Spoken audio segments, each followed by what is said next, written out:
നമുക്കിന്ന് അരിയുണ്ട ഉണ്ടാക്കാം. അപ്പോൾ നമ്മുടെ മട്ടരി കഴുകി വാരിച്ചതിന് ശേഷം വറുത്തെടുത്തതാണ് ഇട്ടത്.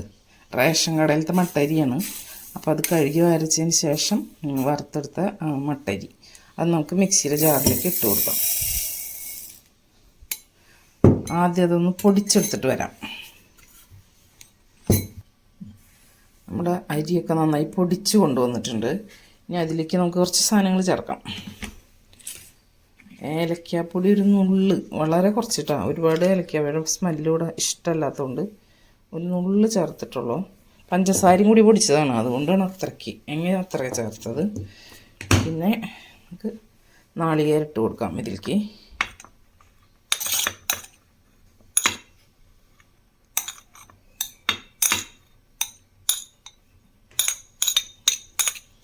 ഇത്തിരി നാളികേരം വേണം, തീരെ നാളികേരം കുറഞ്ഞു കഴിഞ്ഞാൽ ടേസ്റ്റ് ഉണ്ടാവില്ല.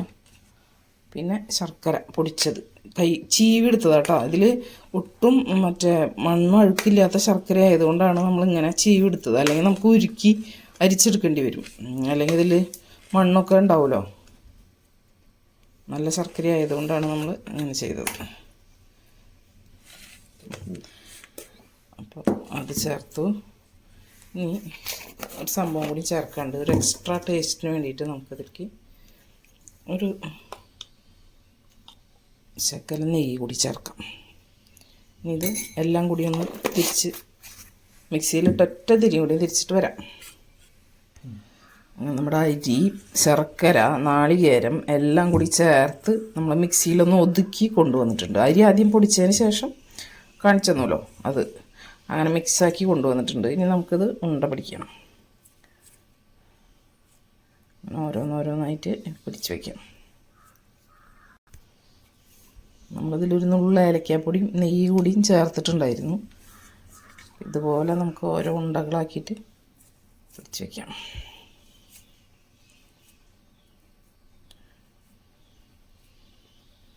ഇതിങ്ങനെ കൈ കൊണ്ട് തന്നെ പിടിക്കാൻ പറ്റുള്ളൂ, ഉണ്ടാക്കാൻ പറ്റുള്ളൂ. നമ്മുടെ ഉണ്ടകളൊക്കെ ഇവിടെ റെഡി ആയിട്ടുണ്ട്. നല്ല ടേസ്റ്റി ആയിട്ടുള്ള അരിയുണ്ടയാണ്.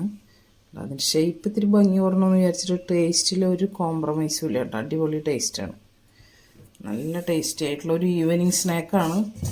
എല്ലാവരും ഇതുപോലെയൊക്കെ ഉണ്ടാക്കി നോക്കണതാവും. അരിയുണ്ടയൊക്കെ പണ്ടത്തെ പലഹാരമാണല്ലോ, പുതിയ പലഹാരമൊന്നും അല്ലല്ലോ. അമ്മമാരൊക്കെ ഉണ്ടാക്കി ഒരുപാട് നമ്മൾ കഴിച്ചിട്ടുള്ള പലഹാരമാണ് ഈ അരിയുണ്ട. അപ്പോൾ ഇപ്പോഴും നമുക്കിതുപോലെ കുട്ടികൾക്ക് ഉണ്ടാക്കി കൊടുക്കാം, പെട്ടെന്ന് ഉണ്ടാക്കി കൊടുക്കാം. നല്ല സൂപ്പർ സ്നാക്കാണ്. റേഷൻ്റെ അരിയൊക്കെ കിട്ടുമ്പോൾ ഒഴിവുള്ള സമയത്ത് നമുക്ക് കുറച്ച് അരിയൊക്കെ ഇതുപോലെ കഴുകി വാറ്റിച്ച് കഴിഞ്ഞാൽ വറുത്തൊരു പാത്രത്തിലിട്ട് വെച്ചാൽ നമുക്ക് പെട്ടെന്ന് അരിയുണ്ട ഉണ്ടാക്കാം. ആ സമയത്ത് വറക്കണം എന്നില്ല, ഞങ്ങളങ്ങനെയാണ് ചെയ്യാറ്. അതുപോലെ വറുത്ത് വെച്ചത് പിന്നീട് എപ്പോഴെങ്കിലും ഉണ്ടാക്കും. ഒഴിവുള്ളപ്പോൾ കുറച്ച് അരി വറുത്ത് വെച്ചാൽ പിന്നീട് എപ്പോഴെങ്കിലും ഉണ്ടാക്കും, അങ്ങനെയാണ് ചെയ്യാറ്. അല്ലെങ്കിൽ വറുത്ത് പൊടിച്ച് വയ്ക്കാം. പൊടിച്ച് വെച്ചാൽ നമുക്ക് ഈസി ആയിട്ട് ഉണ്ടാക്കാം, പെട്ടെന്ന് ഉണ്ടാക്കാം. അപ്പോൾ അങ്ങനെ ഓക്കെ.